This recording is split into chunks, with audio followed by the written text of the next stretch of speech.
It's the best of. You've been voting in all week, sending your emails. So here's the clips that you wanted. All right, so here's the first bit. The other one, right? A bloke, right? He's on a train station, and I say I heard it.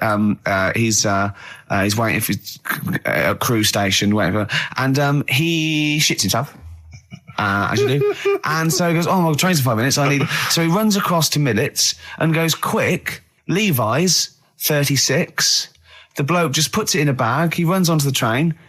He goes into the toilet, takes his trousers and pants off. He's soiled. Yes. Throws them out of the window. I won't be needing those again. Cleans himself off. Open the bags. It's a jacket. Oh. No, he didn't have a goal. At what point did he go into it and go, quick, Levi's 36? And the bloke went, sorry, Levi's 36, what, a pair? No. Shall I wrap them? Them? It. Shall I wrap? Just wrap whatever it is. Do you want to look? No. I'm not looking when you're putting it in the bag, please. Right? 36 waist stories. Well, don't say anything. I've told you 36 Levi's. They put it in a bag and charged me for it. Yeah. I don't want to discuss it further. Yeah. There was one... Here we go. There was one about a woman whose husband died, and she had him cremated. Yeah.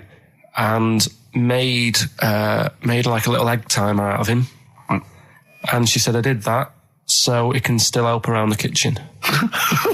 Well, that might be true. That might be a joke. That's quite sweet. That might be true. It's a true story, again. It was all... No, not again, because the ones I just told weren't. Nor is the boiling the brains in a bag curry microwave. Head story, true. Yeah. That's all.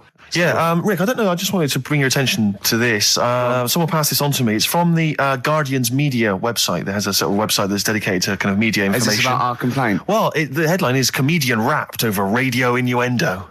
Right. Jessica Hodgson has written the article. Are you familiar with this? Have you seen this? Be careful now, because we actually got a complaint. A lot of people don't know this. We got a complaint upheld, and all of this we're very sorry. We didn't mean to offend, and it was a while ago. So we are going to be very careful. Carl's getting very nervous. We're just going to read out. We're not going to editorialise, Carl. We're just going to read out what the Guardian printed about us. All right? Okay. Comedian Ricky Gervais has had a dressing down from a broadcasting watchdog for his repeated use of the word cock in a lunchtime radio show. That's all right. That's what it says. Fine. Carl. That's what he's not going to say it again. He's not. Yeah. Go on. Imagine this is the news and I'm reading it. Yeah. The Broadcasting Standards Commission upheld a complaint against the comedian for coarse sexual innuendo in the programme on London station XFM. The Commission acknowledged that the presenter's remarks were intended to be humorous, but took the view that the amount and detail of the coarse sexual innuendo had exceeded acceptable boundaries for broadcast, said the BSC in a statement. The complaint objected to a section in the Comics Saturday afternoon show when he discussed the different meanings of the word cock. Gervais wondered aloud whether the word was acceptable when discussing birds, but not the male sexual organ. A BSC spokesman said the comedian went on and on about it for nearly 5 minutes. XFM, a self-styled alternative radio station, said in its defence that its remit was to provide cutting-edge programmes for a youth audience. The station said the programme's brief was to include elements of alternative comedy within certain shows that would not fit within a more mainstream radio station format. In this particular show, it was not the presenter's intention to shock when they took a humorous look at how the English language could be construed in different ways within different contexts.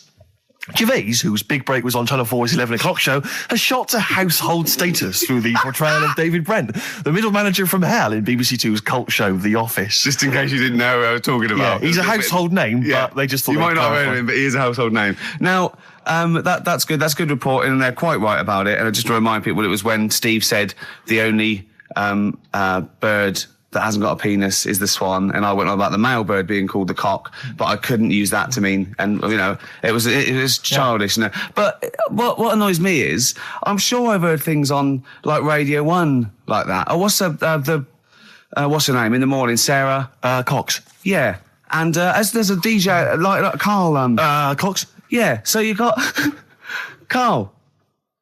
What's the matter? I'm just saying. You're just saying there's a pair of DJs on, but we've done this. And what are you talking about? We're just talking about names. They're just saying the names. Now, I love Cox in the morning. You're a big fan of Cox. And at night. What's the matter with you? Come on, Carl. All right, we've taken it. We've been. Have you actually been wrapped over this? No, I don't know what Have you that had a means. dressing down? No. When did that happen? I don't know. I was meant to tell you, and I never got round to it. Okay. Thanks then. So don't do it again. Rowdy Drawn Boy. All possibilities on XFM 104.9. I'm Ricky Gervais, with me, Steve Merchant and Karl Pilkington, and a few new characters. Oh, Steve. I can't believe As you that. said, I know you love Moyles and his sort of wacky stuff, and Chris Moore, Edmonds, one of the greats, one of the and greats. Edmonds, and just all Oh, the. no, Edmonds. Well, I'm going to go along the same sort of vein. I've come up with a couple of. Can I do a little? Can I show you one? I'm excited. Okay. Well, it always starts with a sort of doorbell. So it goes, ding dong. I go, oh no, hold on, Steve, hold on, Karl. Who's that at the door? Yeah. Hello. Oh, hello. Oh, look, it's Camp David, the right queer gay. Oh, hello. Hello, you look all gay today. Is that because it's nice weather? Oh, no, that's not what it means. Oh, have you got a girlfriend, Camp David, the right queer gay? No, but I've got a boyfriend. Yeah. Oh, bye. Right. Oh, Ding dong. Oh, it's another one. Hang on. Another comment. Hello. Oh, look. It's Holy Fuck, the little funny Chinese fella. Wait, that's his name, That's Karl. his name, Karl. Go. Hello, Holy Fuck. Harold. Right? Yeah. That's fine. Mr. Fuck. You can call me Holy if you want. No, I'd prefer to call you Fuck. Yeah. Right? You're right. Nothing You're right. wrong with this so far. I'm No. not. Have you got a girlfriend, Mr. Fuck?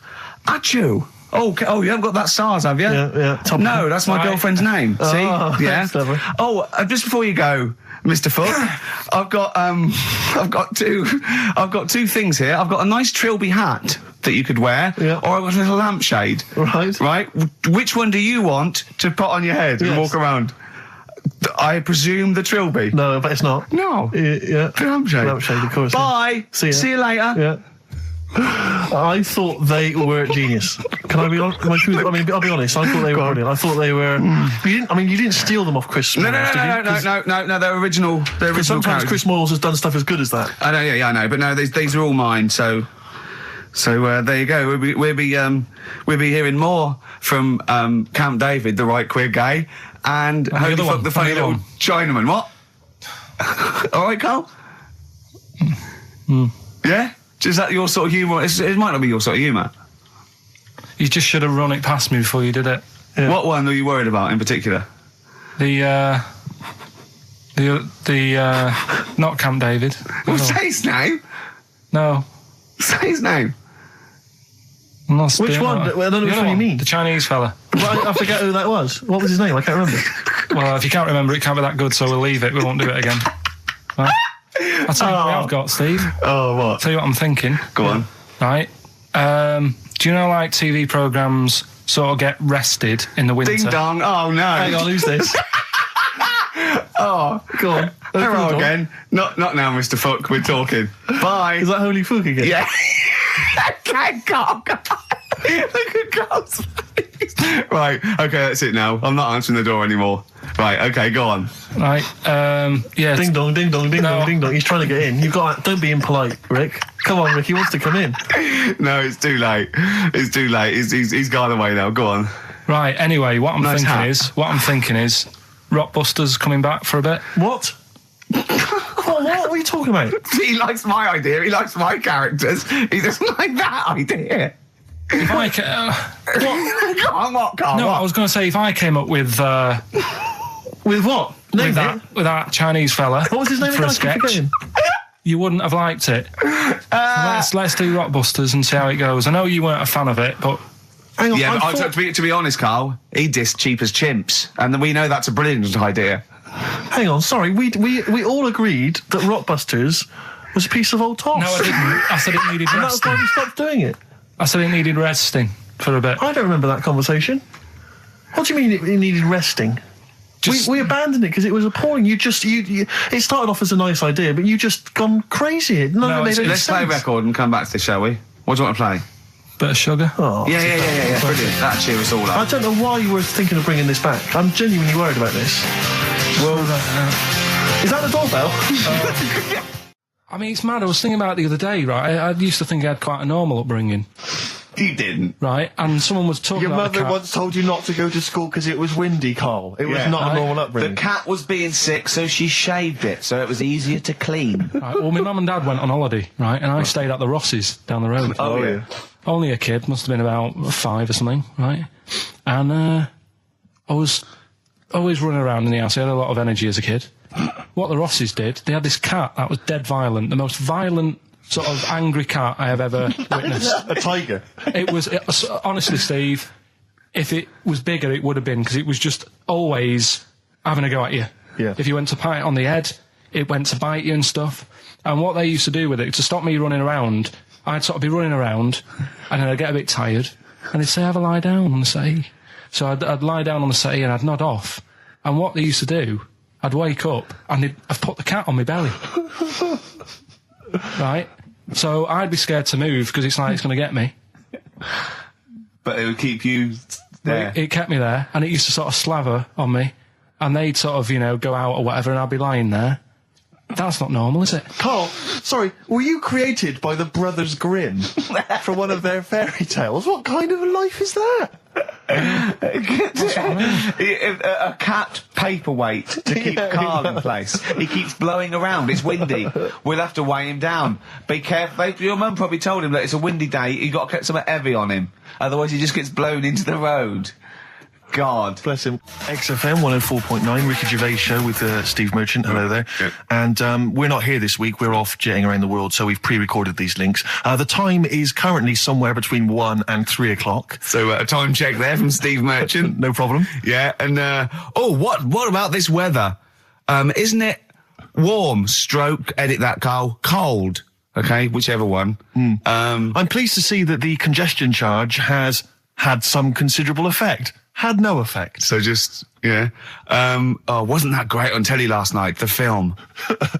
Yeah. I particularly enjoyed last night's EastEnders, Coronation Street, Brookside. Okay. Yeah. But Have you actually punched anyone yet? Have you actually? not any. No, no. You punched- I've punched pads and I've punched the bag and I've sort of sparred and that. I know you're going to get a chance to punch Well, as someone. I suspected, my punching power's all right, but my fitness is. I mean, it felt like I was smoking. Yeah.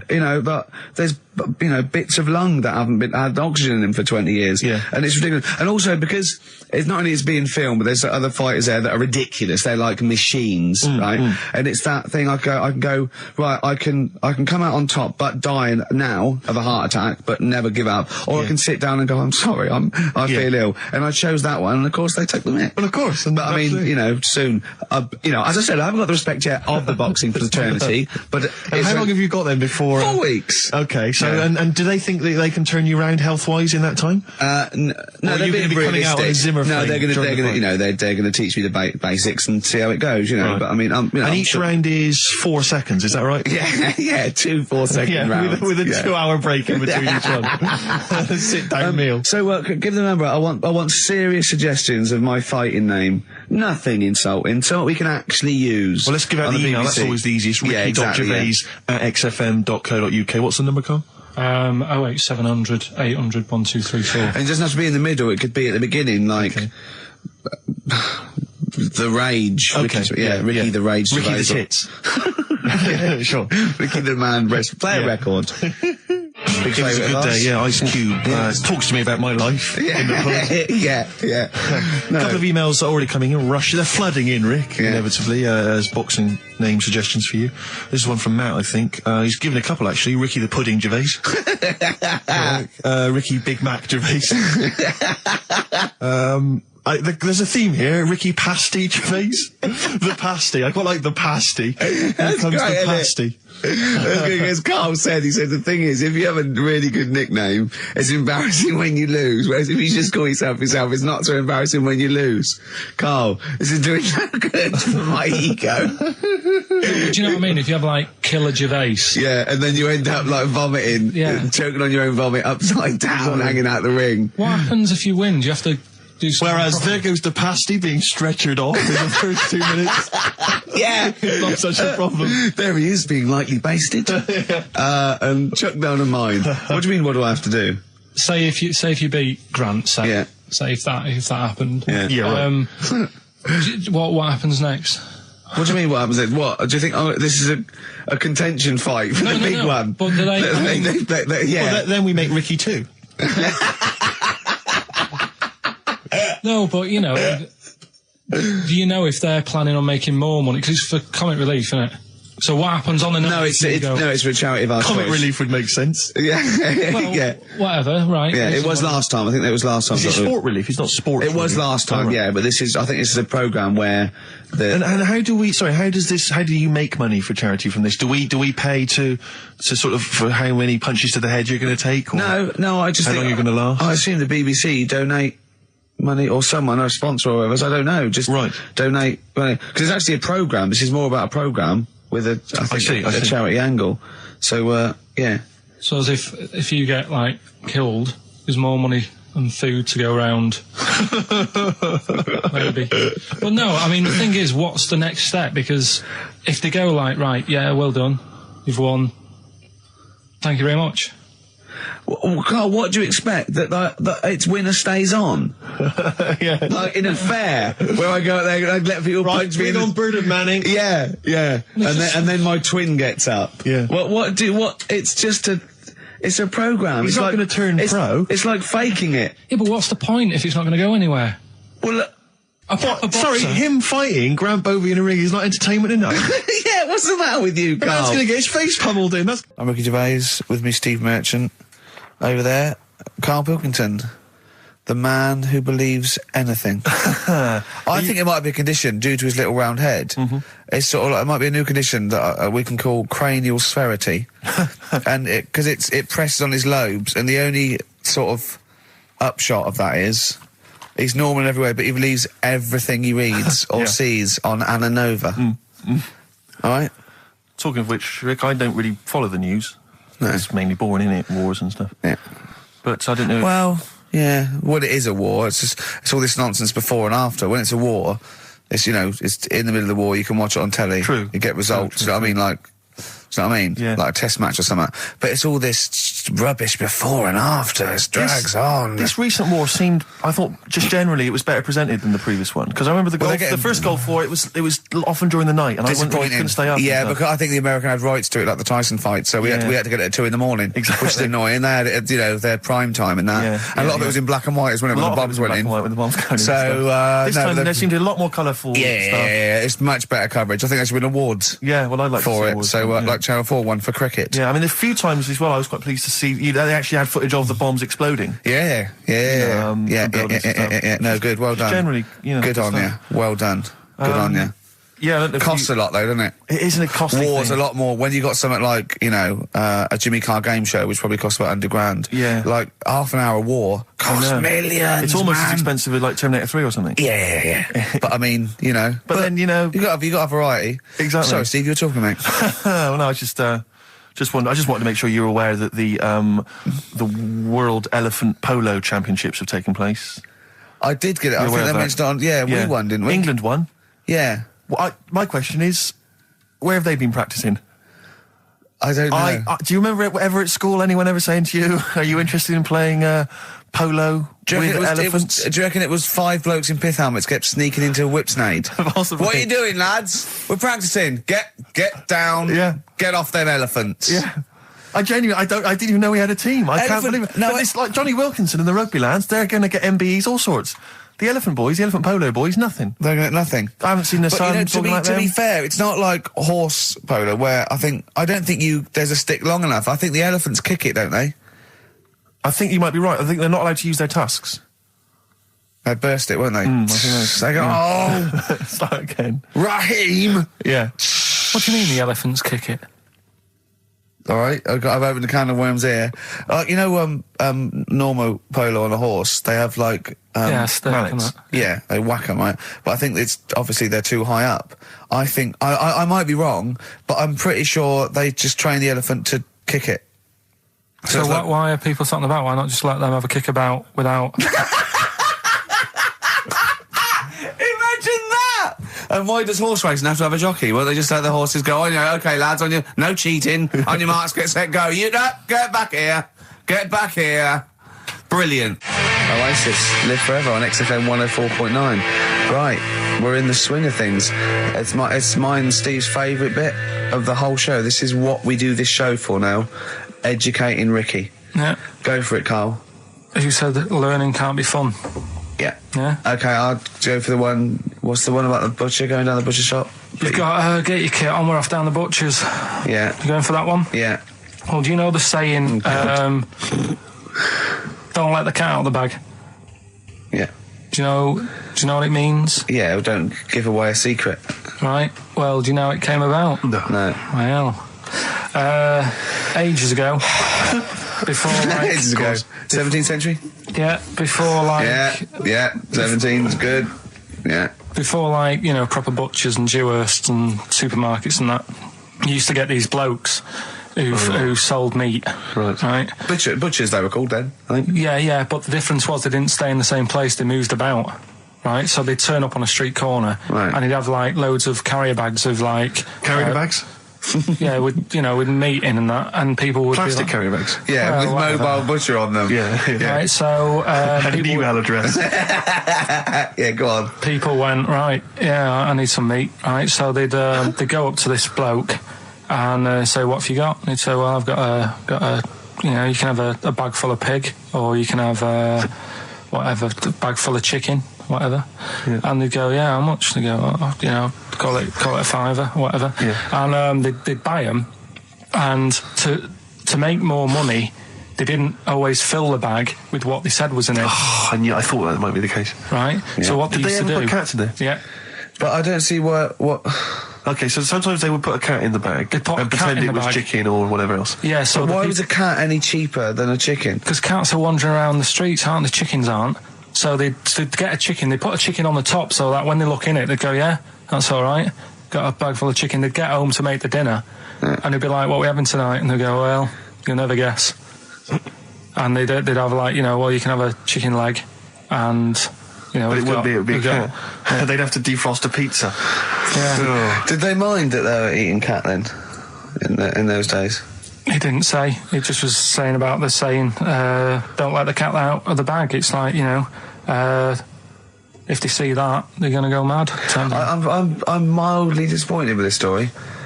It's all right if it's true, but you know, there's something about it. It's just I want to know more. He always leaves it. Is it Carl doesn't quench your thirst for knowledge? He creates more. I don't know if that's a good thing or not.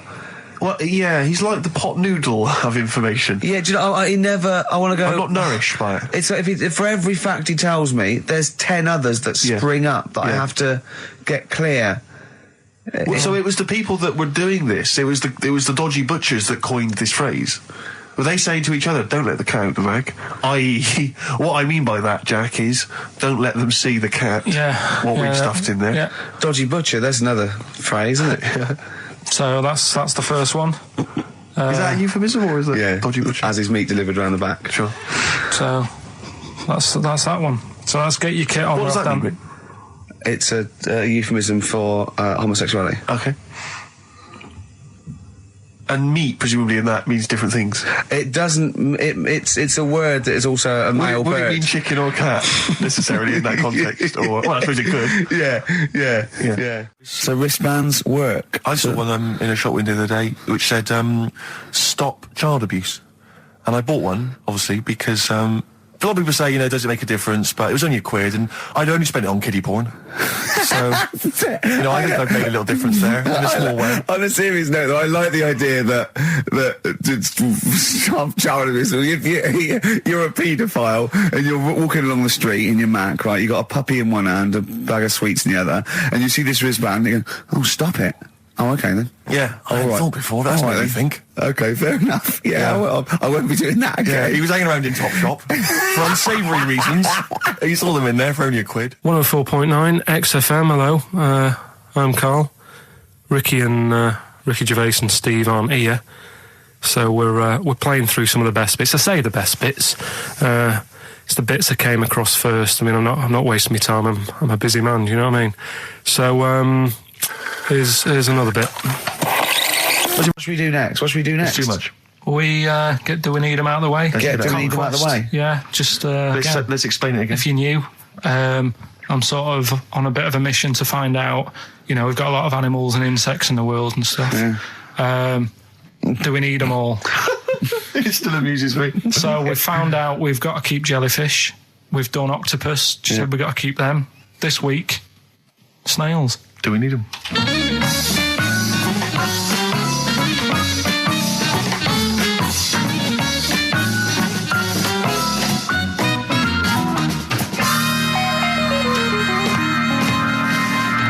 Just doing some research, right? I'm sort of working my way through different creatures and insects and stuff that's on the planet. Yeah. Right? And finding out if we need them or not. Right? Yeah. Do you know much about snails? Well, sea snails. Well, yeah.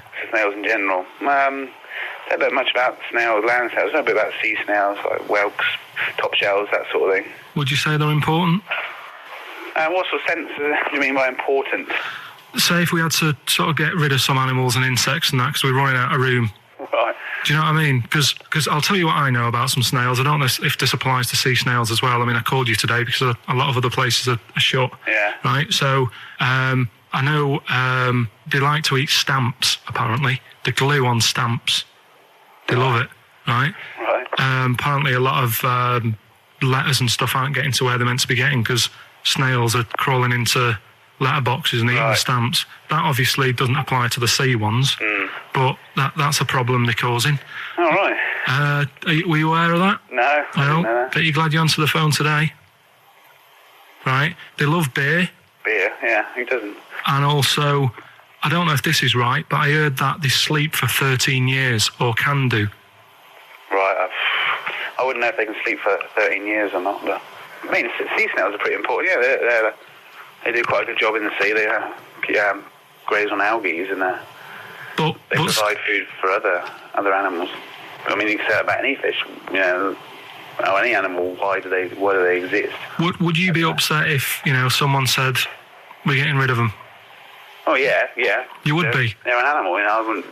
Forget being like favouritism and all that I get for them, right? There'll be other things knocking around you can sort of spend your time looking after. You'll still have a job. Don't be worrying about that. Because I'm not going to get rid of all the fish. Jellyfish need looking after, so you're safe. Yeah. But do we need them? Come on, there's loads of people saying, come on, we've got to move on through the animals, and you're holding them up saying, well, I want to keep them. Well, who's saying we need to... That just sounds a bit crazy to me. Just imagine. Do you know what I mean? And they would come to you because you work in an aquarium, so they'd be asking for your advice.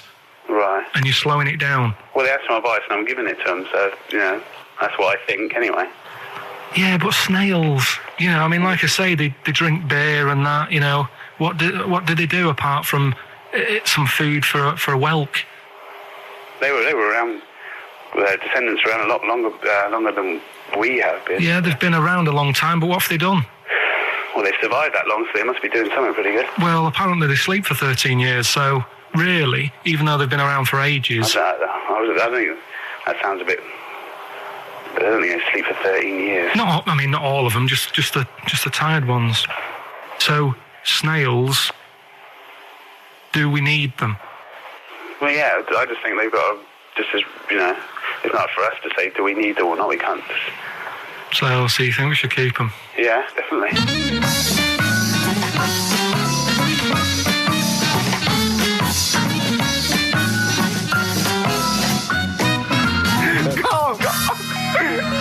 Carl, I'm proud of you. That was getting really quite annoyed. I know. What did he think he was doing? What? I don't know what you tell these people. I mean, you don't get their permission to play this out, do you?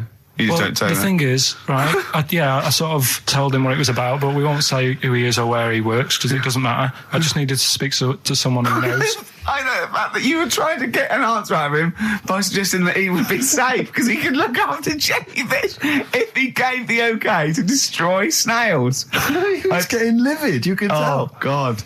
Brilliant. So he's been around a long time, but what have they done? That was great, Carl. Play a record. Well done. Bit of Amy Man. Oh, I'm obsessed with this song, Red Vines. It's brilliant. Guess how many balloons it would take, helium balloons, to lift a human up? Go on. 6,000. Should we do it? If you want. Brilliant. Next week, that's got to be a challenge. Can we, is there a sort of balloon company or some sort of, party company that are willing to sponsor us to lift Karl into the air Right. with helium balloons. 10 feet off the ground, where we're tether him down, right? Is there someone willing to pay for 6,000 balloons to try and lift We Karl could maybe up? get some kind of company to sponsor it. I'm thinking like Electrolux, if they're going to sponsor puddings. If they're going to sponsor puddings, and celebrities, Russ Abbott, they will sponsor Karl being lifted. Heat magazine, come on. They're big selling, very successful magazine there, and they know about Karl because they've mentioned him. Heat magazine, can we have a heat balloon? Yeah? Oh, 6,000's an awful lot, into the Rick. air. It's the heat 6,000 Karl challenge. Lift Karl 10 feet into the air. Yeah. Come on. What about if it was Karl and Dr. Fox? We could get 2 different balloons. I think we need a lot more than 6,000. a lot more for Fox, isn't it? Mix, yeah. The height. I just explained what I'm laughing at, right? We just had a call from someone saying his company would sponsor Karl, right, to be raised by all these balloons if he could have a walk-on part in the office. And we immediately went, we're worried about that sort of thing. You can't really promise that artistic, And I was worried about the legality of it as well. How can you promise someone that for personal gain that's a private and all that sort of stuff, right? And I went, I don't know. And anyway, put the phone down to him and Karl went... I love the fact you're more effing worried about that than me being raised 30 feet in the effing air. You started getting scared, did you? Are you worried about it? Well, You're quite excited about the idea of the challenge, aren't you? I like the idea, but I want Why do you like the idea, Karl? Oh, what if it went all wrong and we're there going, the humanity of it. I think we need Karl, to get... he's just and the rope would pull out my trousers. Oh, no, it's definitely got to be Dr. Fox if that's going to happen. God. We've got to do this. So hang on, but let's just think about because wait a minute, we say this, but we'd have to get all kinds of health and safety people involved. No, we wouldn't. Of course we can't just start raising you in the air. No, you're allowed to do it on private land, aren't you? Look what happened to the Hindenburg. No, but I was just saying there was lots of people died. Listen, look, all we do is we get someone, right? But what if he gets loose and he just floats off into the air? We never, and he meets his magpie that he lost. He used to peck his grifter. Balloons. So I'm so excited about this. Listen, we've got to do this. No, but Please. shut up a minute. Let's just stop and think about it. It's Right. 60,000 balloons. Look, no, it's not. It's 6,000. But 6,000 balloons, that's a lot of balloons. No, it's not. No, it's don't not. be silly. For 6,000. sponsorship, people pay for... no, listen, it's worth it. There must be a company out there that'll pay for this, just so we can film Hang it. on, is there not an easier way of just getting one big balloon? Then the challenge is there's no challenge then. No, it's got to be. It's got to have people coming up and hooking balloons. It'd be like Buckaroo, and the person who puts the balloon that actually raises him 10 feet wins a prize or something. So hang on, so what we've got each person with like 500 balloons. Yeah. That's mad. Can you imagine how many balloons that is? That's ludicrous. 6,000. Yeah. That's an awful lot of balloons. I don't know. There must be someone that could do this. Oh, look, people have walked on the moon, for Christ's sake. We can raise Karl Pilkington with some balloons. Yes, but they had a NASA budget. We've got XFM behind us. Yeah, but balloons. Yeah. Balloons are cheap. You can get about a pack of 25 for about 150. Right, fine. No. True. Yeah, the helium, though, Karl. You can't just, attach yourself to a pack of balloons. No, but What, you think we blow them all up? with helium, Right. Oh. off you go. But then we can do something with the balloons, can't we? Release them afterwards. Oh, we'll release them back into the wild. Brilliant. As a sign of peace. Fly, my pretties, fly. Listen, Be free. I am so excited. I've not been so excited about until I thought that Robin Ince was going to stay in my cupboard for £1,000. Look, we've got to do this. 6,000 balloons. I don't think it's going to happen. That's an awful lot of balloons, and I just don't see how we can tether them all to Karl. He's a small man. No, but because you have them at different lengths, don't you? yeah, exactly. Karl knows. Can you think about the logistics of this? Oh, someone must know. There must be a company. There's a bloke willing to do it. I know he doesn't know the technology of it. He's willing to sort of stand up. And What if so- a company just Come on, has we- access to helium like that? But we can do this. Come on, And London. someone's done Londoners. it. It was on the internet already, so someone obviously has done it. Yeah. So they didn't say, we can't get all of the balloons. No, they probably worked it out, didn't they? I can't, Karl, you're more excited about this than anything else, about your education, about your exam results. is You're so exciting. excited. And we'll have a little rope. We're like flying a little kite, a little Karl. We're like, let's go, Karl, what will you wear? Like a one-piece jumpsuit? Yeah, it'd be lovely. With sponsorship all over it? Oh, it'd be Yeah. great. You're like Jackie Stewart, and just as you go up, your little face. Oh my God, I'm not going to sleep until this is done. This is the most exciting thing ever. Only 10 feet. 10 feet, yeah. And We we'd need some kind of rope to sort of tether you to the ground. We don't want you sort of flying off. This is going to be great. And he'd have a little crash helmet and everything, and little Dee boppers on the crash helmet, like he's a little flying ant. Definitely. We give him a little, oh my God, can we give you an outfit like little wings and everything? Can we paint your face with like children's paint? I'm not doing all that. Why? Oh, because that would be silly. Oh, please, Carl, do this. Do it. We'll do it for charity. Yeah? All right. Yeah? Oh, this is We'll do it for children in need. Please, just phone in if you can help us. Lift Carl up 30 feet. Let's say 30 I think feet. it has to be a decent... Yeah, it has to be a decent height. Is there a world record? Because we want to break that if we Yeah, I want to break that. What is the world record for raising a man by balloons? Yeah. Okay, so listen, let's just finalise details here. We've got... I'm so excited. Email address, ricky.gervais@xfm.co.uk. Ricky.gervais@xfm.co.uk. What's the number? The number, Carl? 08700 800 1234. Give it again. Lift Carl. 08700 800 1234. Sponsored by Heat Magazine And or something. maybe even if you've just got an idea about how we might be able to organise it, how we might be able to get it done, if you've got contacts, anything, just get in touch, give us some information. Oh, that'd be great. Carl, we're going to try and get Carl in the air. Anyone that can help us, take him up with helium balloons. Our friend Johnny Mango called again, and apparently the record's 11,000 feet. Carl is getting a little bit nervous. Yeah, the world record is 11,631 feet raised by hot air balloons. Yeah. How tall's Canary Wharf? It's 11,631 feet. Exactly. I don't know, Carl. Is it how much higher? It's a long way. More. I'm not doing that. Because I'm like 6 foot something. Yeah, think of that. Just look at Steve. All right. Yeah. But you can change your record. You could say, well, the sort of balloons are the one with Mickey Mouse on it or something. Yeah, could I just say something? That man did 11,000 feet, but he wasn't naked. All right? Come on, Carl. Your 30 feet will be the world record for naked ballooning. Yeah?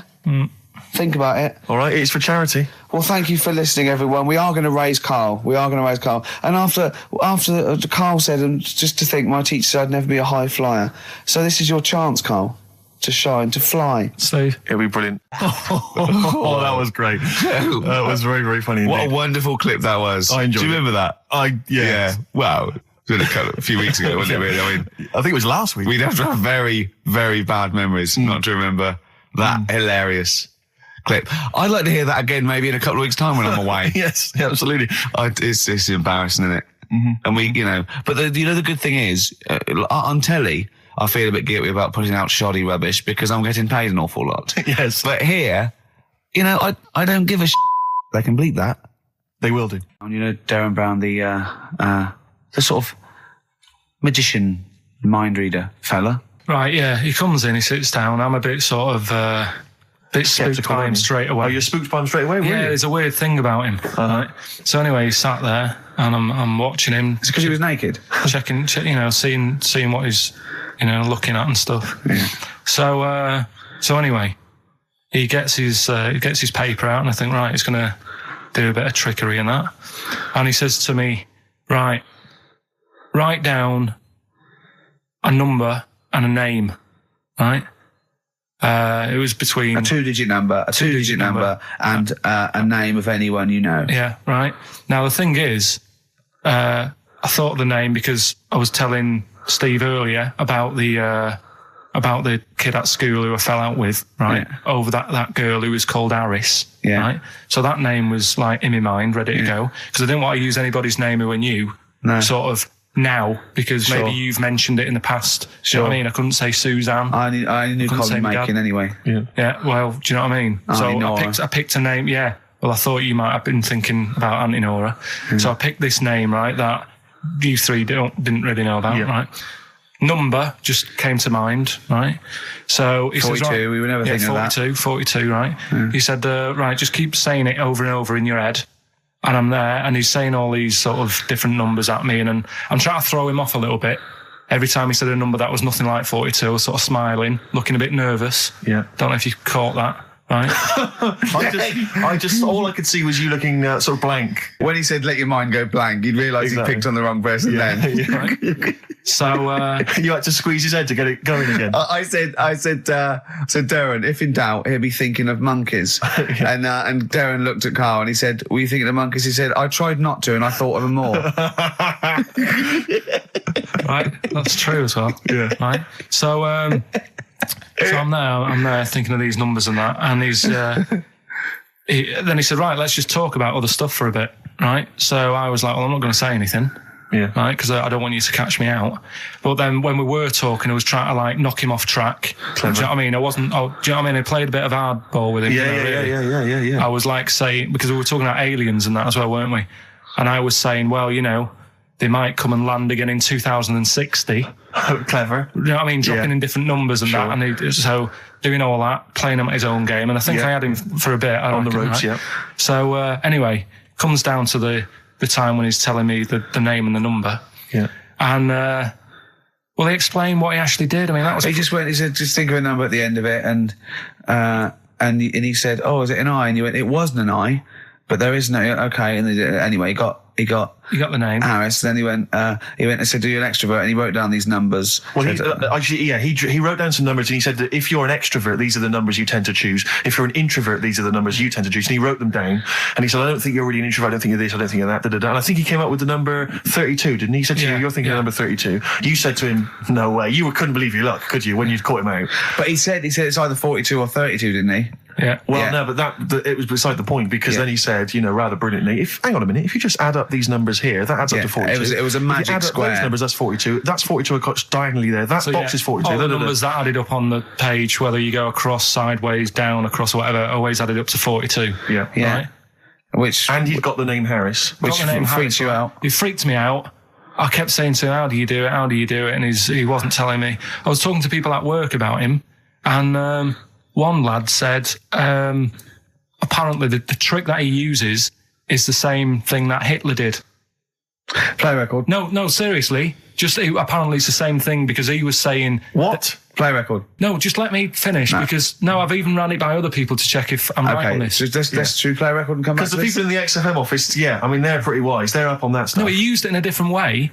Play record. No, hang on a minute. Let me hear it. All it is, it's power of suggestion, apparently. And when Hitler used to do his big speeches to people. Yeah.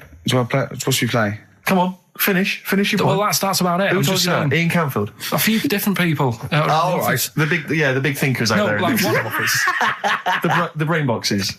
But anyway, right? It's because Magnus Magnusson works on it so now, doesn't he? Right. Listen. Or was it Paxman? Was it James Paxman?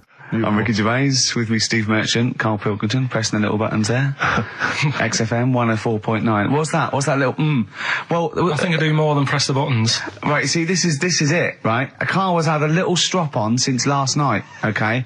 And He's had a little strop on? Yeah. You said strop on. I just wanted to clarify. And, I don't know why. He says that I'm an annoying person. He says that I wound him up, right? Which I don't know. He says that you're winding up because you're sort of like negative about everything. Negative? Yeah. And, but what I think it is because we pointed out that his lateness is unacceptable. Yeah. He said, meet you at 6. He turned up at 20 past. He said, well, someone stopped me in the corridor. I don't care. I've got stuff to do. We had stuff to do. I think we're a bit busier than you, Karl. You've got one job. We've got loads of jobs. I keep telling you that. You've got one job in a little room, a 9 to 5 there, that you don't even get done in 9 to 5. That's why you're late and mucking around all the time. There's loads of work to do. Yeah, one job. No, cool. It's not. It's one job with a lot of other jobs in it. It's like those little Russian dolls you get. Right? Well, it's not, is it? Go. Yeah, it is. Yeah. Everyone thinks, he only sits in his studio messing about, making songs a phrase. That's what I do in my free time. Which we've got coming up later. Super slick. I still think 20 minutes late is an outrage. Though, 20 minutes late is... Yeah, but I didn't say bang on 6. I said around 6. No, you didn't. You said 6, which means 6. Well, it doesn't. Wait, sorry, it doesn't? If it was a newsreader, I'd say, you've got to be on time. Do you know what I mean? If it was a 6 o'clock news, I wouldn't want to be late. But it's the fact that I said to you, I'm busy, I've got stuff to do. No, you didn't say that. You said 6 o'clock to sort out tomorrow's show. I didn't. I know what I said. So well, you don't, because I remember you sent me a text. It wasn't even a phone call. You didn't even have the politeness to call. Stephen has stitched him up by being a little bit more precise than him. It was a text and it said, see you around 6 tomorrow, question mark? Around. You just said it. Well, you must 6. That doesn't count. That doesn't mean anything. Well, yeah, no, it does.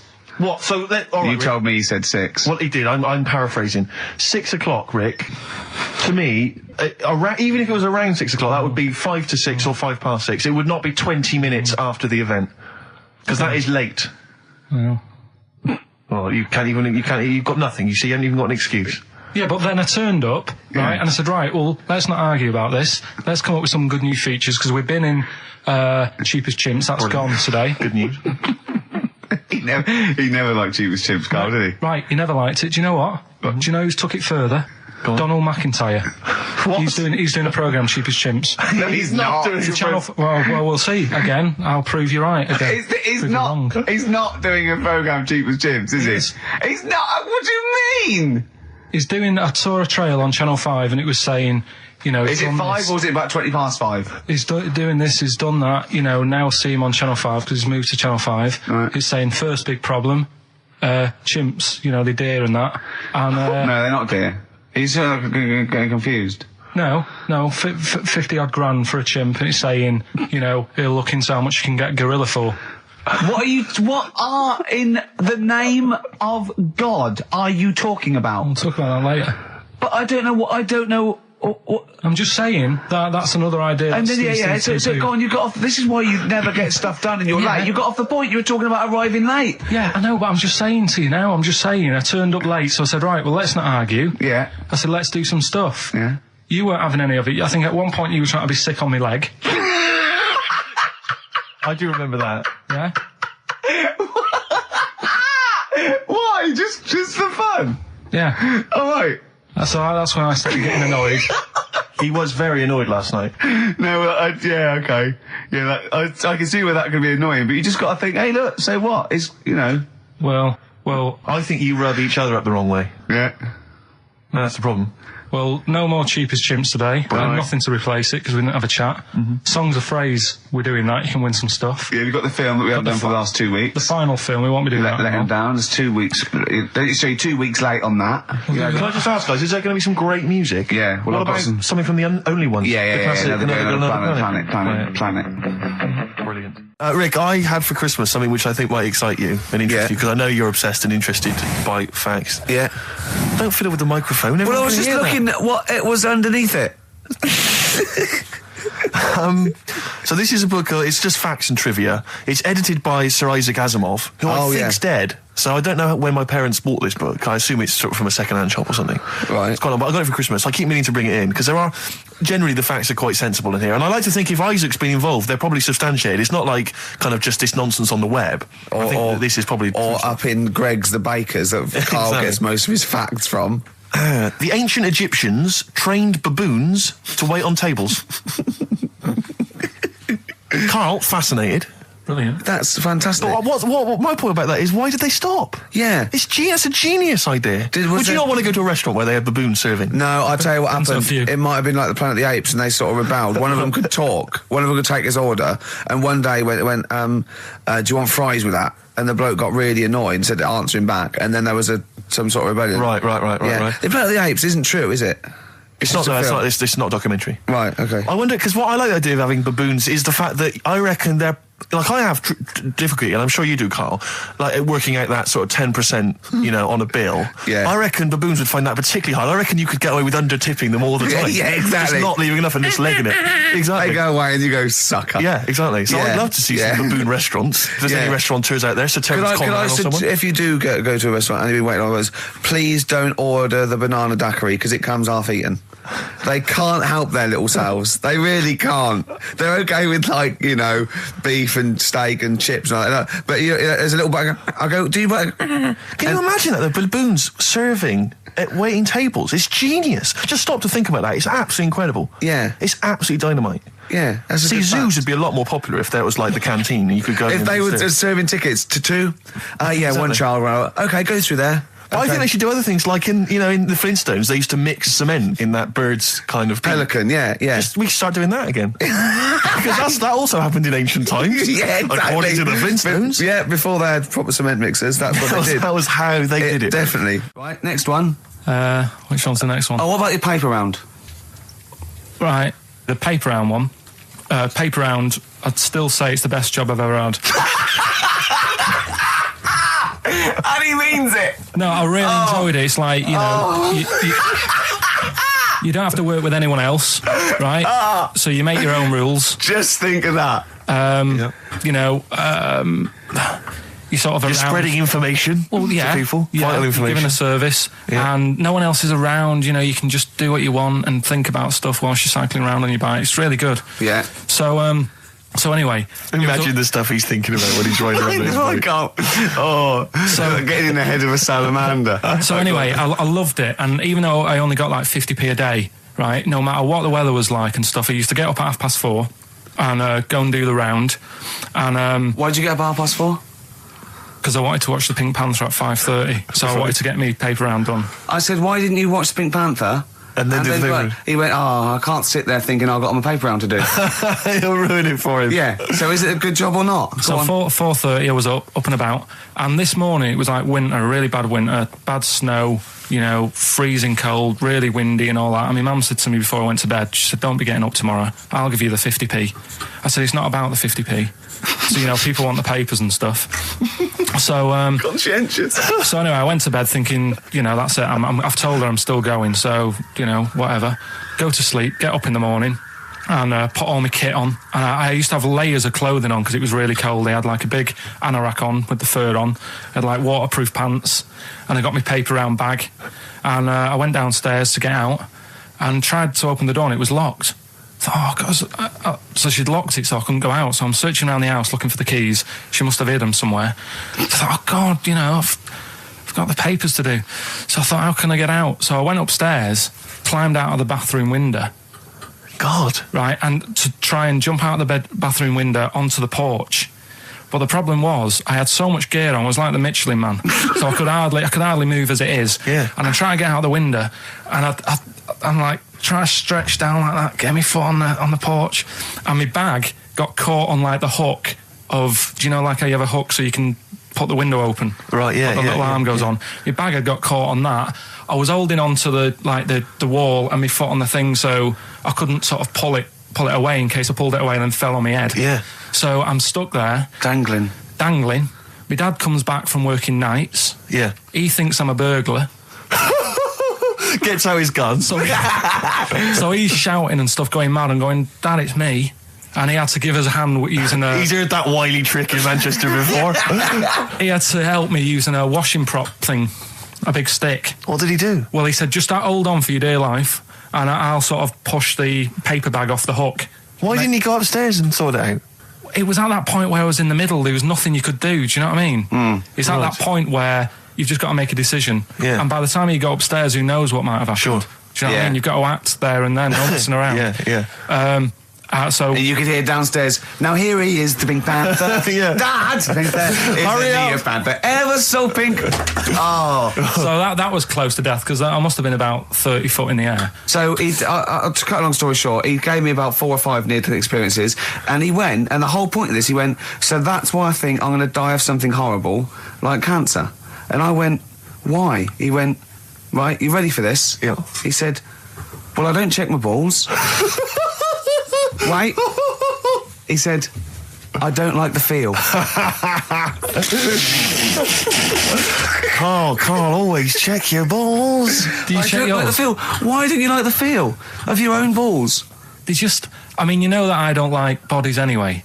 Right. Do you know what I mean? It worries me a bit that you've got all that going on in your body, right? And your skin's keeping it all in place. Stop. We're going down a whole other avenue of discussion. Let's play a track, let's come back to it. An honest mistake by The Bravery on XFM 104.9. I'm Ricky Gervais, with me Stephen Merchant and Karl Pilkington, Yep. our producer. In inverted commas, heat put. Yeah. They know. How are you doing, all right, Karl? Yeah, didn't they also write something about me bald round head? Yes, perfectly round little bald man head, they said, so... Because you need to know that when you listen to the radio on that. Really matters what my hair's doing. Your hair, have you given it a little polish? Because you look like a cue ball at the moment, and you've had a shave in it. I've never seen such a round head. It actually looks like a plate with ears. Yeah, well, for those that have never seen Carl, I actually, if you remember, I think he looks a little bit like Mr. Spoon from Button Moon. He He does. If you've ever seen that show, that's and also he looks like, you know, when they say they find with a little 4-foot human and it's actually 500,000 years old and they give it a name and it's the first, you know, Australopithecus into. He looks like one of them as well. Perfectly round little. He is the missing link. He looks half human, half monkey. Because he's got a slight slouch as well. So Yeah, it's I know, like yeah. those pictures where you see it going from an ape to a man. He's one of those in the middle. Yeah, and of course his monkey hands, his hairy little wrist to those skinny little things that you can get oranges out of holes with, and it's unbelievable. Why are you so all shaved and polished and everything? Got a wedding. What? Got to go to a wedding today, so thought I'd, you know, clean myself up a bit. Yeah. Shouldn't you be wearing a suit or something? No, I'll go home and put something on. Oh, okay. But yeah, Suzanne said, you know, make an effort. I sort of had a shave and that, and then I came out of the bathroom. She said, "Oh, your head looks a bit sort of eggish." She's right. She always worries about when I have a shave because I just, you know, That's I mean, your girlfriend, Carl. I know. Saying that. Just think. So don't worry about Heat saying it. The funny thing is, it's Boyd Hilton, I think, of Heat that wrote it. And he's got a little bald head. Yeah, no, don't slag him off. Yeah, but on the end of his review, does it say, you know, written by Baldy Boyd? No, because it doesn't matter. It's a magazine. Don't worry about it. Looking forward to the wedding? A bit boring, isn't it? But you got to do it. They're probably listening. Should we do a shot? No, it'll be a great day for them, but I know what will happen. Suzanne will see, you know, all the fuss and that, and then she'll get ideas, and I'll have to let her down and all that. Why is it you don't want to get married again? I always forget. It's just, who's it for at the end of the day? I've been with Suzanne for 11 years, right? Sure. We're happy. Well, I am. That's what counts. You're never happy. I am. I'm all right. Yeah, no, I know you're happy with Suzanne and everything, but apart from that, you're never happy. You are the most grumpy, moany thing in the world. I mean, I get annoyed, but I'm always happy. I was annoyed here. I was happy coming here, but there was a bloke behind me walking and scuffing his feet. He had a pair of those stupid skulls on, and he was clicking and scuffing. Wear some shoes. You don't have to click. Pick your feet up. Flip-flops annoy me. You know? But I'm happy. I'm just annoyed. You are just like, oh, the world's on me. It's rubbish, this. I know the world's great. It's just sometimes people annoy me by being there. You know? But Steve said I should be locked in one of those towers that princesses used to be locked in fairy tales, because everything annoys me. But you're grumpy. I'm not. I'm all right. Oh, right. Okay, listen, we better play a record soon. But coming up, Steve, I went away with Carl. Okay. It was a little present from Jane. It was a golfing day. I could take someone, took Carl. It was a brilliant day, absolutely brilliant. But it ended with us sort of drinking and chatting and me saying, right, I'm going to bed. Because Carl said the most ridiculous thing he has ever said. Think of that. That's something. Oh, sometimes, Carl, I think you're on another planet. Here's The Only Ones. Another Girl, Another Planet by The Only Ones. What a song. Amazing. One of my favourite intros ever. Dr. Fox disagreed with me. His favourite ever was, I think, Money for Nothing, if I remember correctly. Interesting. Yeah, Another great tune. Yeah, another great tune. I'm not knocking him. If you'd like to let us know what your favourite intro of all time. That number again is over. Right. Well, we got so much to get through with this show. Let me just get this. I don't quite understand. You were given a gift. And the gift was a golfing day of golf. And yeah, for my Christmas present, part of my Christmas present from Jane, a night away, 2 rooms, 2 rounds of golf, dinner for 2, right? But not with her, I notice. Well, she doesn't play. No, she knew. No, it was a present. It was playing golf. It was a golfing day. She doesn't play golf, so I had to choose someone to take away. It's all right. It wasn't a romantic meal. No, but that was my immediate thought. I was yeah. Me and Carl just getting in there in the jacuzzi together. It just sounds like an excuse for Jane to have a day off from you. But you don't play golf, Jane. I know. Go. Yeah. Enjoy yourself. A bowling ball with my name on it. So chose Carl, obviously. We went. It was a great day, wasn't it? Brilliant round of golf. Absolutely brilliant. Such a beautiful place in Stoke Poges. It's like a really posh place. And are you a good golf player? Well, we'll get to that. Oh, okay. Well, he bought the shoes especially for it. Oh, I'd love to have seen him in those little shoes. I know, and they were no good because they were metal spikes. We had to change them. He was annoyed straight away. He spent over £22 on these golf shoes. We hired a buggy that was brilliant fun. I was bombing along, wasn't I? I don't drive, but it was great on that buggy. You've been on a buggy with me and you were a bit scared. Yeah. What I nearly killed us once. I was just taking banks and things, but you don't see sort of bunkers, and he'd scream and go, stop! And he'd put his foot down the brake, and then I reversed. At one point, he sort of did a handbrake turn next to the lake, and then we had to reverse, right? And you just flick a switch and put your foot down. He did that without looking. I looked behind, there's a big oak tree there. He screams, watch the tree, right? He's so... Dukes of Hazzard. I kept jumping in and leaving him behind because I had to go to my ball. Anyway, so the first shot, I got on the driver. I honestly did one of the best shots I've ever done. It went straight down. It was great. I thought, phew, got away with that because it's always the first one because it's a clubhouse and you want to look good. Yeah. So. He tees up, and I've been saying, buy some balls. He just got 6 balls. I was going, what if you lose me? I won't lose 6 balls, right?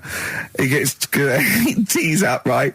Whacks it. It goes miles, like right angles, straight into these the woods, right? He turns around, he goes, go and buy some more balls.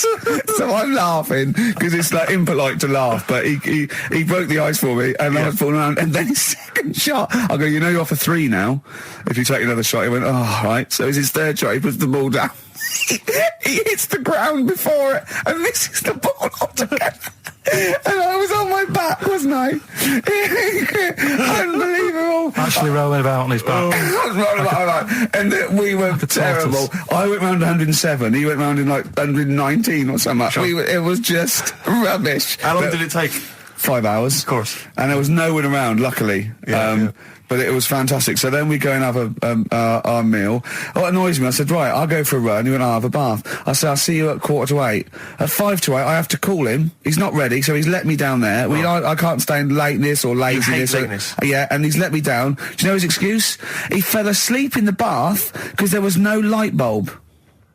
There's no light bulb in the bathroom. So instantly he fell asleep, and he was late.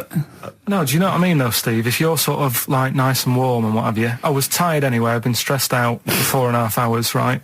My life flashed in front of me a few times in that buggy. So it's all sort of wears you down a bit. I thought, right, I've got a headache. You're going for your run. I'm going to have a bath. I walk in, put the light on. For some reason it didn't come on, but I thought, it's all right. I'll just... doesn't matter. You can have a bath in there. It's summer, so it's light anyway. Well, there's no windows in the bathroom, so... Yeah. So you were in the darkness? So I'm in the darkness. I nod off because I'm shattered. He calls up, hassling me. So I said, well, it doesn't normally take that long for me because, I haven't got, like, long hair. I've got a dryer and I can sort of one wipe. Yeah. He's already 10 minutes late, though, when I called. Well, 10 minutes. 10 wow, minutes. late. This is late, this. Next. Doesn't matter. Dinner wasn't until 7:15, so we had, like, another 20 minutes anyway, so it doesn't really matter. Yeah, but we said 7:45. So he's calling up, hurry up. So I said, yeah, all right. So I get out and dry and like my tackle and what have you. Calls back again 30 seconds later. No, I don't. I don't like that. Not gonna do that, no. Give it a wipe. 30 seconds later, come on. So I end up going downstairs to the meal area, naked, with a wet shirt on and wet socks. I've got headache as it is. Meant to be a relaxing weekend. But anyway, so we have our meal, which is really nice. And then we're sitting in the bar. I'm having a cigar by the fire. Yeah. Like, we're having a rather nice Pinot Grigio. Yeah. He's there going, I've got headache. Is this 1955 that you live in? I know, yeah. It's so right. And we are knackered because he's not used to work. I've seen him moaning, falling asleep. He's not used to it at all. And you've been on your feet for over half an hour. Yeah, right. So we didn't even walk around the golf course. We had a buggy. Yeah. It wasn't even exercise. So we get onto conversations. He's asking me stuff about evolution. Tell me that. Why did the giraffe? What's that rubbish about the giraffe getting a long neck? I said, well, it didn't try and get a long neck. It was selected because anyway. I went into evolution for him, and he said, but why would evolution do that? I went, well, you think that evolution didn't do anything? There's not this consciousness, there's not this will that a giraffe has to stretch its neck to reach the leaves. One had a long enough neck to survive and pass it. He was going, yeah, but why did evolution... this isn't. But by the way, this isn't the most stupid thing. This is warming up. This is about 8:45. Sure. Right? He said, why didn't evolution make a giraffe good at carpentry so it could build a ladder? Right. Yeah. Okay. No. All right. Okay. So he's thinking around it. He's trying to pick holes in evolution. Yeah. We get on to, I said, well, things are, I said, we can see the speed of evolution in lower life forms like bacteria, viruses, they evolved. That's why soon we won't have an antibiotic that can kill some certain bacterial strains. And he said, and this is about 11:30, and I said, I'm going to bed, right? He said, in the future, they reckon that you'll be able to wake up and eat a yoghurt you can have a chat with. I don't know what that means. Let's put a song on, right? And we'll come back to it. So you're going to explain that? Yeah. You've got an explanation? The Verve and Sonic on XFM 104.9. I'm Ricky Gervais, with me Steve Merchant and Karl Pilkington. So let's just get this right. What did Carl say? He's just specifically giving those words again. He said, they reckon, and I said, I'm going to bed. He went, no, really? I said, no, I'm going to bed, Carl. There's no point now, because, I mean, it's just like you're talking gobbledygook. You know what I mean? I might as well talk to a pot plant. Yeah. He said, in the future, they reckon, I don't know who they are. Sure. I don't know, people who post things on the internet that he reads. I think the Telegraph. Anyway, complete the sentence. They reckon that in the future you'll be able to wake up. I love it. There's a little scenario, an embellishment, like this little. Oh, hello, darling. It's your yogurt. Hello. You'll be able to wake up and eat a yogurt you can have a chat with. All right. Well, thanks for that, Rick. I'm looking at you. I'm going to throw that over to Carl now. Right. It's when I was away on holiday, right? I got. I don't normally buy the Telegraph because it's too big and that, innit? So, but they were giving it away for free on the plane, so I thought, ding dong, might as well have it. Mm-hmm. And I saw a couple of things in it. I thought that would be interesting. I saw this thing about the future, and it was talking about evolution and what have you, right, which I always find weird, because I always think that maybe we've sort of done it wrong anyway. Do you know what I mean? I sometimes think You can't evolve. By definition, evolution can't get things wrong. Things change, that it's not successful, it can't pass on its genetic material, but if you're around, it's working. If you're around, it's working. Slugs are as evolved as they need to be. Slugs are as evolved as you and me. That's true enough. Yeah. No disrespect, but it works. It works. Sorry, they're around. anyway, what's your point, Carl? No, I mean, I think we probably would have been better off staying as a fish. Just because there's more water than land, isn't there? Right. And you wouldn't drown. This is why I went to bed. No, I can imagine. I'm thinking of dozing off now.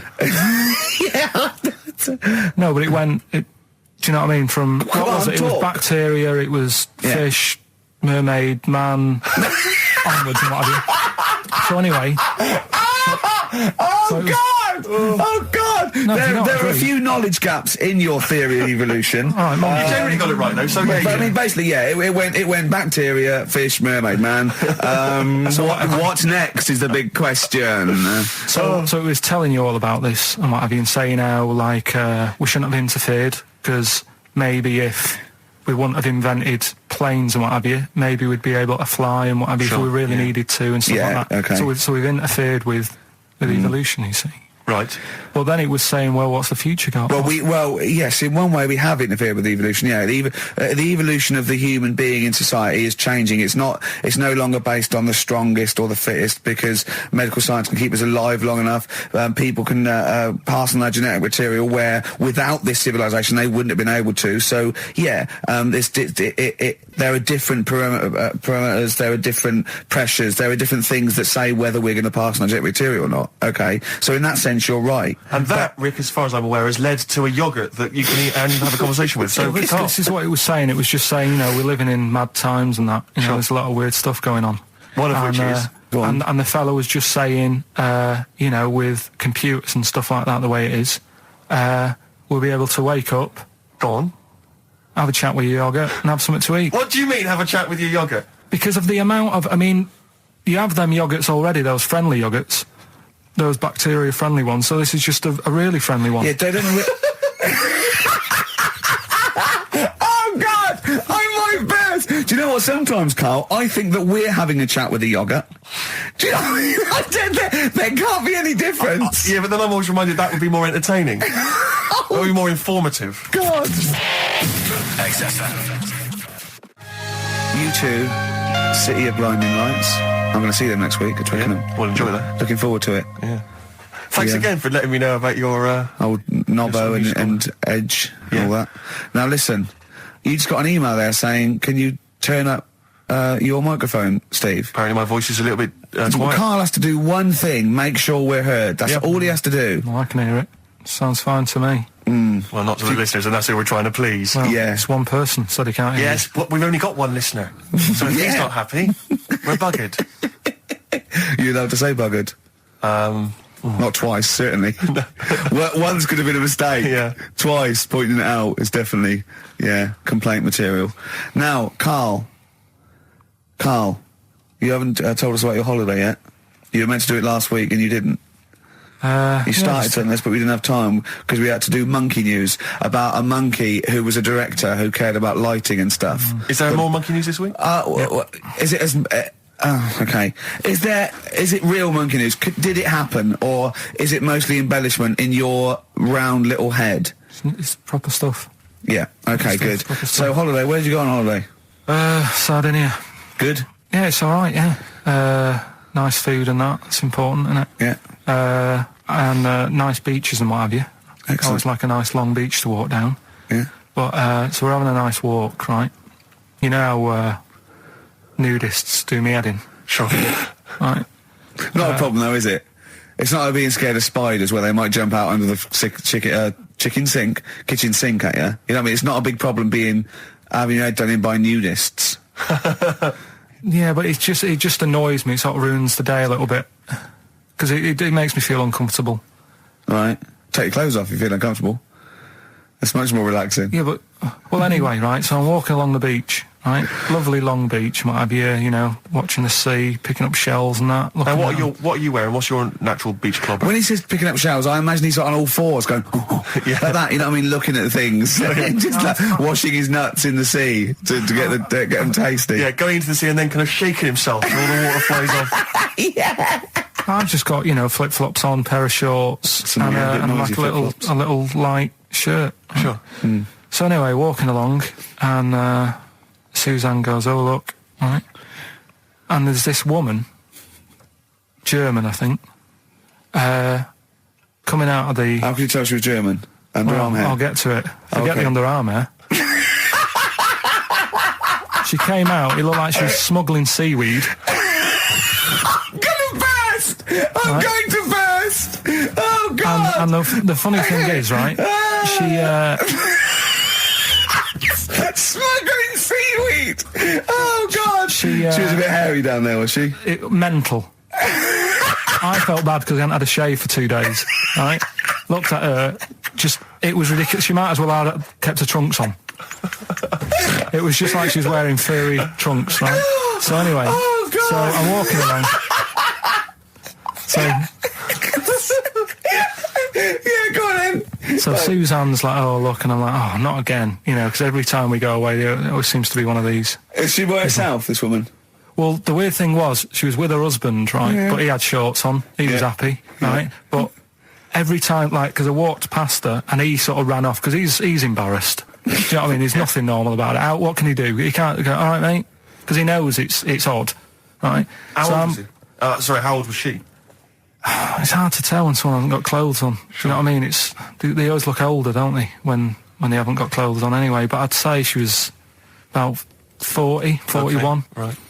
So I walked past, and the annoying thing is, she got there on a bike, right? No clothes on, little pair of boots next to the bike. So if you can wear boots, just pop some shorts on. You know what I mean? That takes more effort for me, putting boots on. So put the shorts on, right? So anyway, the husband kept running off. I walked past, and I'm getting annoyed because I'm saying, "Well, we've got to walk past them again on the way back." I like the fact that they're scuttling away when Carl walks past. Like when you lift up a bit of sort of iron sheeting in the woods and loads of mice run away. Yeah. It's like whenever Carl goes, that nudists run away. Yeah. Oh, right, okay. So we sort of come walking back and what have you, and I have another look and what have you, and he runs off again. Why are you another look if it offends you so much? Oh, you might as well just have a look. Do you know what I mean? It's just putting it on show and what have you. But the interesting thing was, I just wondered whether the husband... If the husband were nude, you'd looked at his tackle. Because remember, when you went to see those two strippers, and it was a woman and man, and they whipped their shorts off, you said you looked at his tackle first. I think any bloke would. Wow. You would. You just check it out. It's natural, isn't it? You just go, "Oh, right." so it is normal or whatever. Because you don't know if you know what I mean? You don't know if what you've got's right until you see someone else's. No, do you know what I mean? Yeah. But anyway, so, but he got us talking, because I was, then, as soon as I saw her, sort of, day's been ruined a bit, so I'm walking up the beach. It's been ruined! Walking up the beach with Suzanne going, how does it happen? Do you know what I mean? Why do people do this? What fun are they getting out of it and what have you? And, I just was thinking, is there any chance that fella, right, didn't even know that she was a nudist until they went away? Do you know what I mean? Because I said to Suzanne, say if I met Suzanne, it's like we're getting on, yeah, everything's fine. Yeah. And then you go off on holiday and you go, you haven't got much luggage. And she's like, no, it's fine, this is plenty. And I'm thinking, that's weird. And then we go down the beach and she whips her knickers off. I'd be annoyed, but there's nothing I could do. Do you know what I mean? Sure. So I'm just wondering whether that's what happened to this fella. Every time someone came walking up, he was like, oh, God, this is embarrassing. And he kept nipping off. Yeah. Finding something else to do. Look at some shells. So I'm wondering, Rick, if at some point, maybe today or in future shows, we should get a nudist, one of those official nudist spokespeople, because all these nudist organisations, get them on the phone, justify themselves to Karl, because, in his mind, they are, what would you say, weirdos, freaks? I don't quite get it. I was reading something in one of the supplements last weekend, and some journalist went round to some, whatever you call it, some resort or whatever for nudes and that. And it's Were just... they playing volleyball? Well, the annoying thing was, bowls. Why is that annoying? Well, don't play a sport where you got to bend over.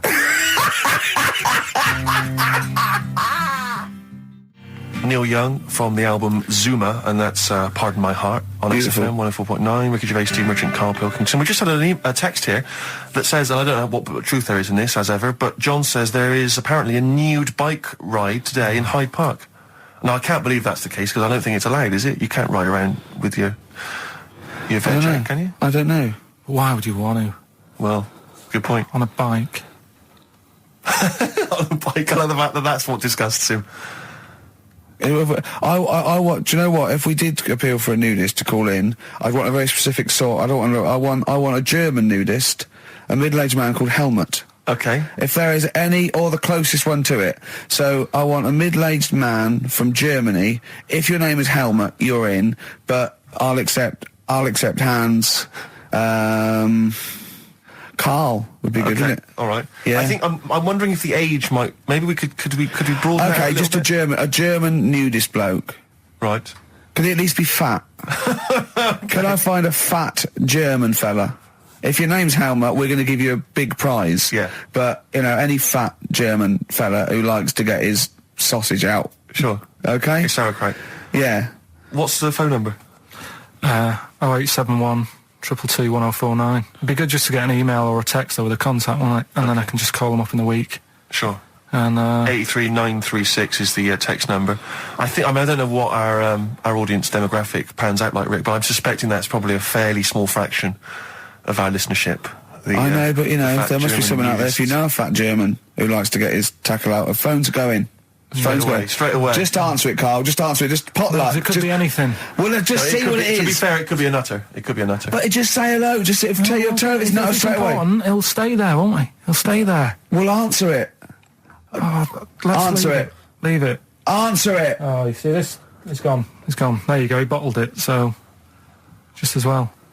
Well, you took too long to answer it. There's a vicar in Australia who started sort of doing his services and all that in nude. Hot, isn't it, out there? Yeah, but the churches aren't. Churches are pretty cold. It was on some website. Of course it was. Yep. Just saying about a vicar and that who's there's a lot of nudists and that who want to get married. Do it, don't mess about with the wedding dress and that. Just snip up. Isn't it? Well, I suppose it's so. I suppose if you believe in God, you believe that that's the way to be, innit? Because Adam and Eve and that. Yeah, but then in Adam and Eve, the shame made us dress up, didn't it? Yeah. Eating the apple and things. Yeah, but God didn't want that, did he? No, he wanted to see it all. He was loving it. He was having a whale of time getting a life full of all of that, and then the snake said, cover yourself up. Stitched him right up. Yeah. So if you believe in God, which clearly I don't, do you believe in God, Karl? Don't know, I don't really worry about it. It was ages ago, wasn't it? So, if he's about, whatever. Not that bothered. Adam and Eve is pretty interesting, though, isn't it? It's not. Well, how is it interesting? He made man out of dust. Then just because he could, he's having a laugh. Then he made her out of one of his ribs. Again, he'd like to vary it a little bit. Then they had 2 sons, which gave rise to the entire human race. What was going on there then? What would have happened if they didn't get on? That's interesting. Sometimes with pandas, they don't fancy the other one, do they? They go, well, that's my choice. One. You've brought me one panda from Lisbon Zoo, and I've got to shag that. What if I don't fancy it? What if they bring in a right slapper? Do you think what if it's the equivalent of like Love Island, whatever it's called? It was like Celebrity Love Island. Yeah, and they're going, I am not shagging that slapper. Every panda in the world has seen that dirty old mott in magazines. Why am I meant to mate with it? I've got some dignity. Are you talking about Adam there or Panda? Was that... either is fine, I suppose. No, do you think that Adam had any say? When God was making Eve, was he saying, can make the boobs a bit bigger, would you? And then... I'm a blonde guy, I'm into blondes, really. I mean, I don't know, did he have any input, or was it just... I don't know. Well, I suppose it was one of his ribs. I know, but it's probably restricted. You go, well, I'm working with a rib, Adam. Give me a break. There's only so many things I can do. Well, he was probably in kind of intensive care, wasn't he? With the whole. They go, well, I can't just keep making the boobs and things bigger because their legs will get short. I don't mind short legs. Yeah, make the legs longer. I don't mind no legs. As long as the boobs are sizable. I tell you what's weird though, Steve. Right? Everyone's heard of like Adam and Eve. Yeah. What's the surname? Yeah, where'd they get their post from? Unbelievable. Now listen, before you play the next tune, we should just, we were trying to mop up some stuff from the last couple of shows which we haven't dealt with yet. One of which is an obsession of yours, because we're on a radio station, Ricky and I come in, we bring in CDs, music we love, it means so much to us, we adore it. You don't really care about music, you work at a radio station, it's just, I don't care. I do. No, you don't. I do like a good track. I don't like everything that comes out and everyone raves about. Yeah, you thought the iPod wasn't worth it because you named the 5 tracks you'd like. What was it? It was In the Ghetto, Babushka, Living in the City. What was the other one? Killing a Georgie, and there was one other one or something. And you just only like songs with a story. Yeah, but then there's a reason to listen to it, isn't there? Well, no, only story once. going on. No, because you might forget the ending. Listen to it again. Yeah, anyway, you've been listening to Babushka quite a lot, is that right? Because you've really got into your head now. You're trying to decipher the story. When I've been sort of asking for songs with stories, people have texted in, emailed in, and whatever, and I've had a couple. Last time we did the show, so I've gone, oh right, that sounds interesting. And Babushka, when I was away on holiday, I listened to it a few times because I like the story. It's a good little story going on. You got some thoughts on it, though, have you? A couple of questions. We'll have a listen to it. Let's have a listen to the track, and then I know you've got some queries you'd like to raise. It's just about a woman, innit, who, I don't know, she's ugly or something, aged badly, and her husband gets bored with her. Have a listen, see what you think. Right? XFM. You're listening to Magic 105.4. That was all the way back to 1979. Kate Bush, Babushka. So, we would like your suggestions for songs which have stories in them, which may entertain Karl. They could shoot to the top of his list. What do you think of that, Karl? That as a little story there. I like it, but... So she tests her husband. Yeah, she writes him letters. She gets a letter back. It's a pseudonym. Babushka's her pseudonym. It's not a real name. Her real name is Molly Strank.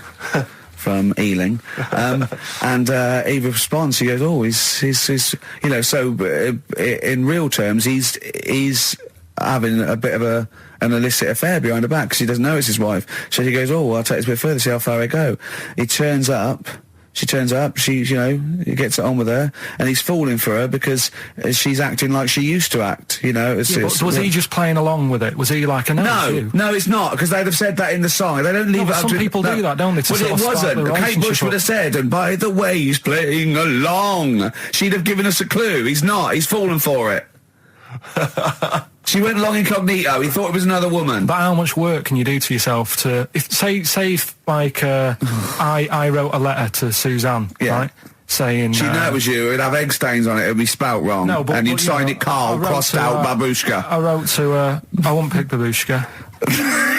That's a ridiculous name. That wouldn't have worked anyway. You just get a vision in your head of... I wouldn't have answered a letter from someone called Babushka. It's not the point. If Kate Bush is listening, please call in, because I'd love her to have a conversation with you. I mean, that would be great. Forget Helmut. No, Helmut, you keep trying. A fat German. We want Kate Bush and a fat German. What I mean is, though... Now, wait a minute. What worries me is he didn't answer the last phone call. What if Kate Bush does phone up? Well, if anyone knows Kate Bush, give her a call now. She's probably not listening. She's probably doing yoga or something, I imagine, or making a lentil soup, or maybe just like repotting some plants, right? Or practicing piano, right? But if anyone knows Kate Bush, got a number, call her up now. Say, tune into XFM. There's a little bald mank fella wants to talk to you about babushka, right? But how much? But Helmut, don't worry, you'll get your chance. The phones are going. That could be Kate Bush. That could be Bush. You better That could not. Don't worry about it. That could be Kate Bush. I know for a fact it isn't. Okay, answer it. XFM. Half Light by Athlete on XFM 104.9. Ricky Gervais, Steve Merchant and Karl Pilkington. Karl, Right. 2 o'clock. Let's get Rockbusters rolling. I should just, if people aren't familiar with Rockbusters, then someone has actually sent in one of their own to test Karl. They've used, I think, the same principle that Karl has, which is, utterly random. Yeah. As you said before, really just trying not to really think of something that he might be thinking of. Sure. So I'm going to... I mean, she's done it quite coherently, but I'm wondering if I should sort of say it more as Karl might say it, just slightly less... More different every time. Yeah, slightly less coherent. So, Karl, this is one for you, all right? Go on. It's Sunday morning. I'm just... I'm in bed, but a lot of sleep, but, like, Hollyoaks is on, the omnibus, I'm just watching that, I go and make a lovely cup of tea, in the bed with Suzanne, aren't I, having a cup of tea. What's going on there? Just watching the telly and that, but hang on, I haven't got anything to dunk in me, in my tea. I haven't got anything to dunk in my tea, have I? I haven't got anything to dunk in there, and I'm just having, what am I doing? Is it LB? It's LR. Oh. LR. So... have a think about that one, Karl. I think I know it. Yeah? Do you? Go for it. Go on. Is it Lionel Richie? It is Lionel Sort Richie. of- What's your logic? Sort of lying in, lying ill, and it's like... No rich tea. No rich tea. Yeah. No biscuits, no rich tea. Lying, no rich tea. I think we... Lionel Rich tea. Lionel Richie. It works. We've It's done just as one a coherent bit as one of like yours. it. What's that? We've done one a little bit like it. There's nothing wrong with that. I cannot believe you got it. That's a You got it taster. instantly. I cannot believe you got it. I might not have got it without the initials, but that's why we chucked them in, just to help you along. Right? So what have you got for us this so week? we've got 3 of them. Oh, by the way, don't bother calling in Kate Bush, because Karl doesn't want to answer the phones. He says Kate Bush is not going to call, so it's all going to be nutters. So we apologise. He's got one thing to do. He didn't even get the sound right, because someone was complaining about they couldn't hear Steve. He's got to do Monkey News, which is always twaddle, and he won't even answer the phones now. So I don't know why he gets paid. He takes off Mondays because he works Saturdays. He gets paid for Saturdays. He takes 5 weeks holiday a year. Not off Mondays anymore. And he moans. Not off Mondays. Well, Right. What have you got for us? Right then, the first one. There's a vehicle that sells kebabs. Right. There's a vehicle that sells kebabs. Initial B. Right. B. Right. Right. Have you worked that one out? of course I haven't. Right. The second one. You're asked if you want that bit of the egg. You what? You're asked if you want that bit of the egg. You Yeah. think about it, but we sort of decide against it. And again? What's going on there? You're asked if you want that bit of the egg. You think about it, but you go, nah, I go against it. Right? I've got it.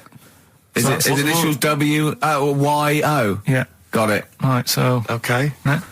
That one works. Right. No, it doesn't. No, it doesn't. No, it doesn't. And the last one, I don't think this burger will catch on. I don't think this burger will catch on. Yeah, and the letter there is M. So you just text or email in with the answers and win some stuff. What have we got? We've got some prizes. We've got another box set of the League of Gentlemen. This is instant gratification, but you go into a draw for something bigger. So what have we got today? Yeah, well, today, this is what you're taking home today. You've got the League of Gentlemen, the complete collection on DVD. That's worth having, definitely. We've got Catterick, which is the current Vic and Bob show on BBC Two, which is good. The Aviator, the award-winning Leonardo DiCaprio, Martin Scorsese biopic, and once again, Ladder 49. We're giving that away again, are we? Yeah. Apparently Did we get a job like those? Have we? We got loads of them. got boxes of stacks of them. Oh, Yeah. excellent. So, Email in if you just want a copy of Ladder 49. I'm sure we could dig one out for you. yeah. Or phone in, because Carl does not answer the phones. Right. And remember, the winner goes forward into the chance to win the big prizes, the signed Homer drawing, the signed Nigel Tufnell poster. And you go to rickygervais.com and see Matt Groening actually drawing that to verify it. But Lloyd Cole won't. Never anyone has it? Has it? Lloyd Cole, Impossible Girl on XFM 104.9. Wow.